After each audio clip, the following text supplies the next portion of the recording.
Hey guys, we got a lot going on, including me running this 500 horsepower beast. Stay tuned for the video.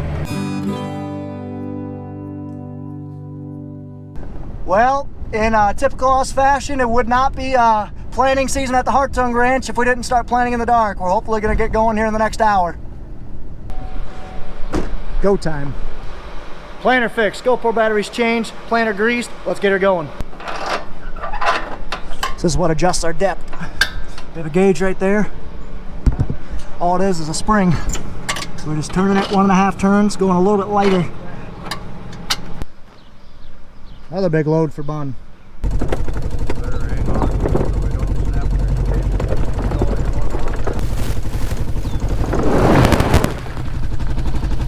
That'll help. He's gonna fill up, so I got about 5 minutes before he gets over there. I'm gonna help him get started. Basically, it's helpful to have a second pair of eyes to basically make sure all the seed's coming out, all the fans are working, seeds going in the right depth, etc. So I'm gonna go do that. But before I do that, I need to get Nathan's planter tractor, all the monitor stuff all set up, so that way he can get going tomorrow on beans. Nerd stuff.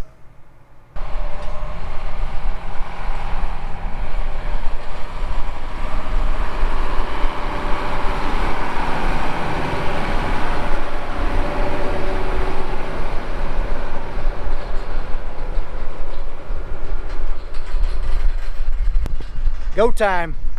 Met Nathan on the highway here. He's heading to Bellevue. He's gonna hook up to this tank and haul it over.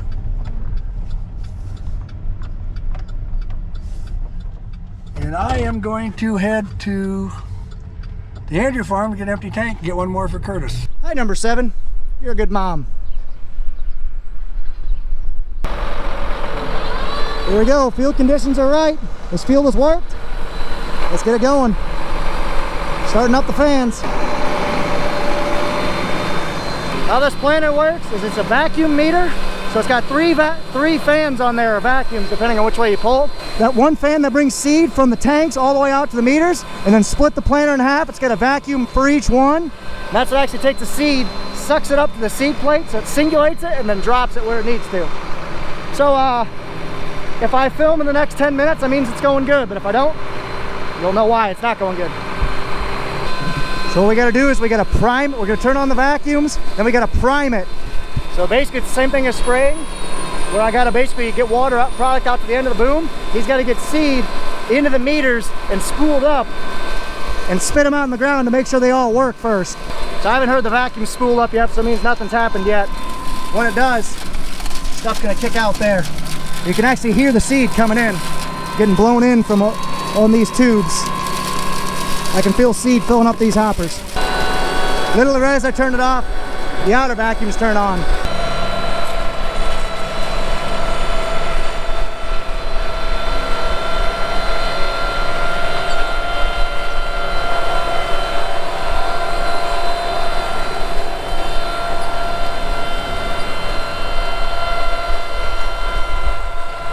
It's working.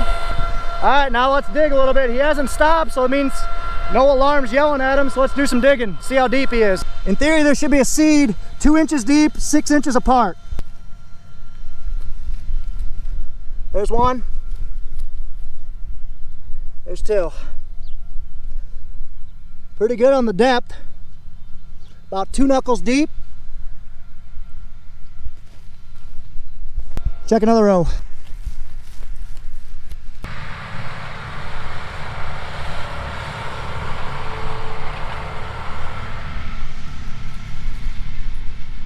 That one was about right there. Sometimes finding these buggers are exactly that, a bugger.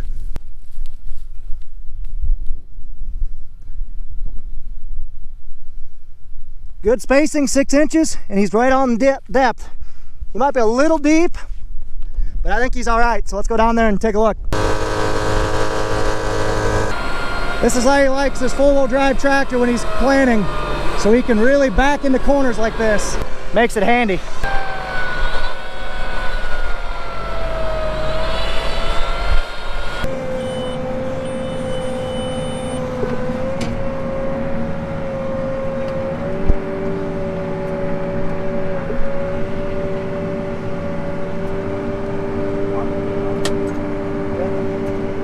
shutoffs look good. Now I'm off to Bellevue, just going through Preston. Nathan's up in Bellevue, probably waiting for me. Ron just called me, and Pat has got corn in the ground. He has got her going. It's official. Planting season started, so we're rocking and rolling, ladies and gentlemen, boys and girls. Hopefully we can knock out Bellevue either tonight or tomorrow, and we'll be done with the anhydrous part of it. So we have row 13. It's bucking a little bit. I'm just checking, making sure it's spinning. Seems to be going good.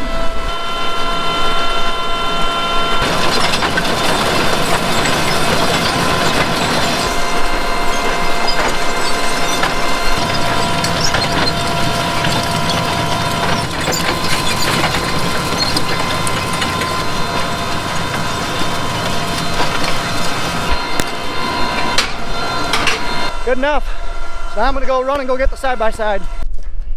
Oh, I'm so excited. Plant 22 has begun. And you want even the cooler part? I got Pat to use GPS. It took me to actually ride in the cab and literally hit the button. But look at that. It's straight. Woot. Okay, I need to go start the cat up because I'm gonna get field cultivating. Let's go.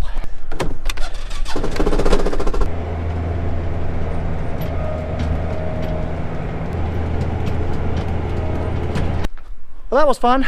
So Jeff, the guy who was gonna run this, his daughter actually got in an accident today, so no good, he's not able to come.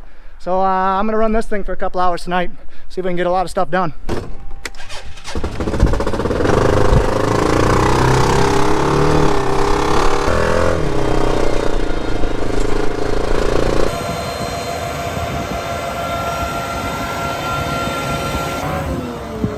Well, I did that.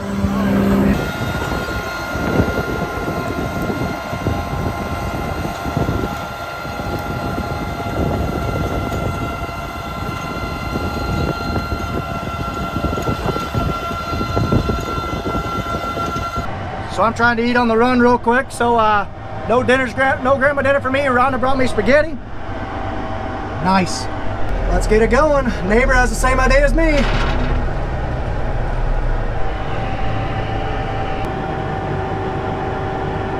Let's get unfolded. It's a 52-foot Will Rich field cultivator. I'm gonna unfold it, head out, go check it out, make sure all the sweeps are looking good. I'm gonna lower it a little bit. And we're gonna get moving. So this is a single point depth control. All it is when it lets it down, it goes until it hits this stop. So I just lowered it about 3/4 of an inch in the ground. Do a quick walk around and let's get moving. Everything looks good. 52 feet, 510 horsepower. Let's get it moving.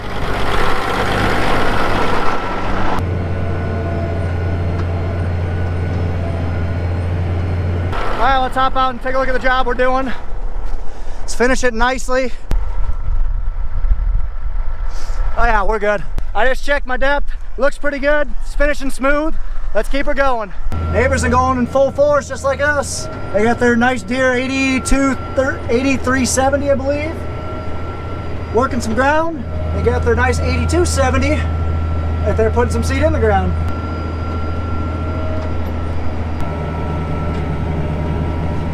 Cruising along.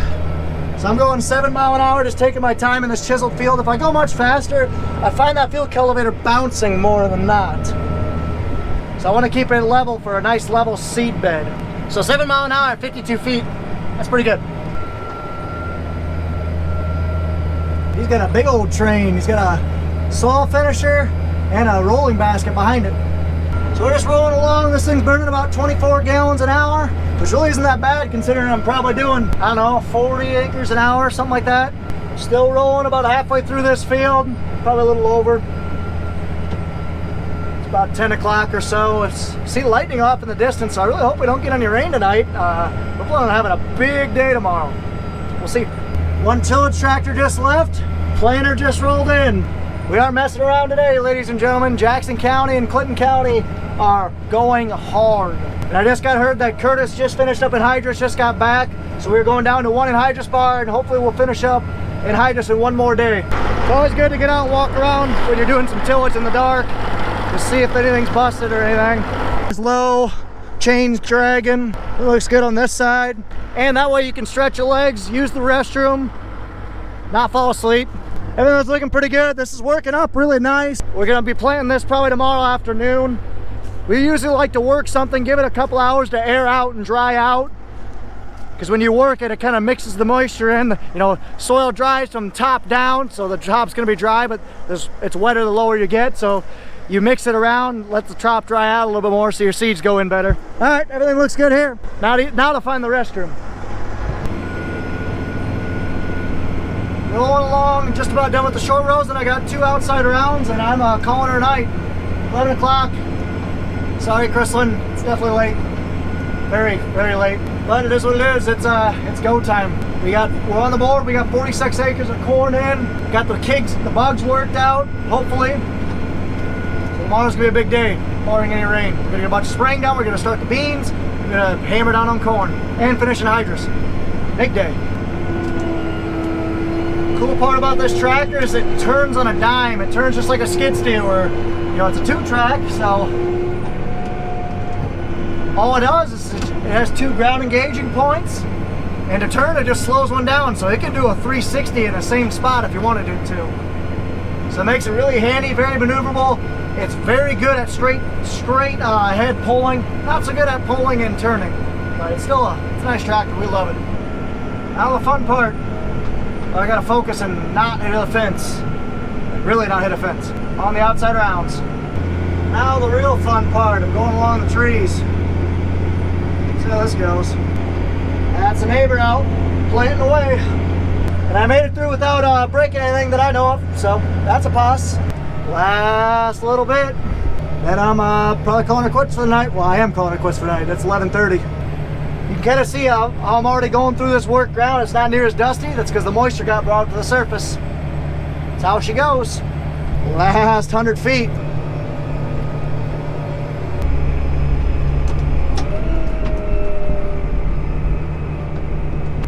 There we are. Let's fold up and get out of here.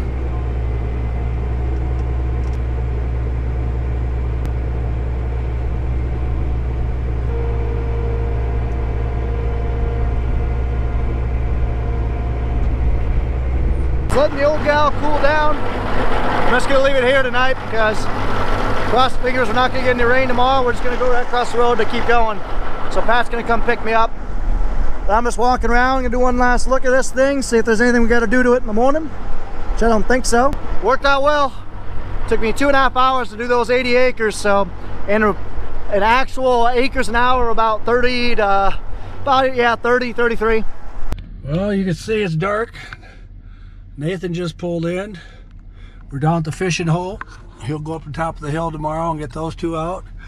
Knock the bottom out, get mine done, and we'll be done up here. So looks like the rain's gonna miss us, so we should be pretty good. It's about 11:30, so I have my start 8 o'clock this morning. I got my 12+ hours in. Ron's still soil finishing down there at Freddy's.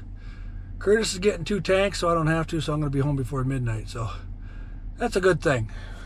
Great day. Hopefully tomorrow we'll get everything wrapped up with that anhydrous.